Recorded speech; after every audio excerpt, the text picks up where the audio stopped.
I rise to offer an amendment which would add the text of my Buy Low and Sell High Act, which I reintroduced last week, along with my colleagues Representatives Craig, Crow, Custer, Spanberger, and Trone.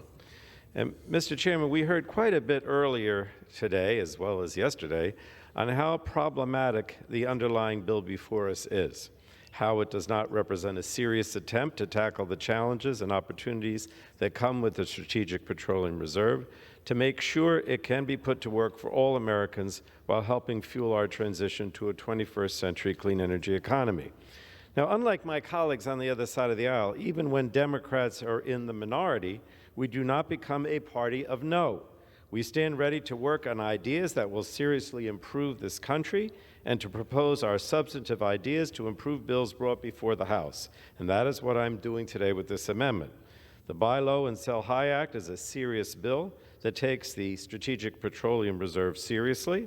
It doesn't use it as a political football, but instead regards it as a valuable tool to our arsenal of energy security. The amendment would create an economic petroleum reserve within this reserve that would be specifically to sell crude oil when prices are high and buy crude oil when prices are low. Some of the profits for that would then be reinvested into the American economy, accelerating the electrification revolution that everyone from President Biden to the CEO of every automaker can tell us is happening, not in the future, but right now. It would also create a network of regional product reserves so we can have a full national network of crude and petroleum products. The Colonial Pipeline hack nearly 2 years ago was illustrative of the need for regional product reserves. Crude by itself doesn't do us any good without refining capacity and the infrastructure to take it across the country. Regional product reserves can fight local shortages immediately. So my amendment also includes Ms. Houlihan's important bill, which goes further than our Republican chamber did 2 weeks ago in preventing barrels from our strategic reserves from not just going to China, but also not going to Russia, Iran, and North Korea. Unlike our colleagues, Mr. Chairman, Democrats are not soft on Russia. We're not soft on Iran. We're not soft on North Korea.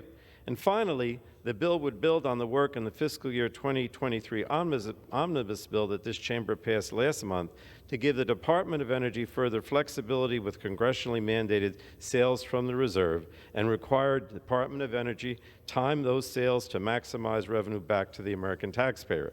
Now, these are all common sense ideas. They should be bipartisan ideas. They're certainly more serious than the bill before us today. And so, unfortunately, it seems that Republicans aren't willing to engage in a serious endeavor like this. They're not willing to hear our dissenting views on this.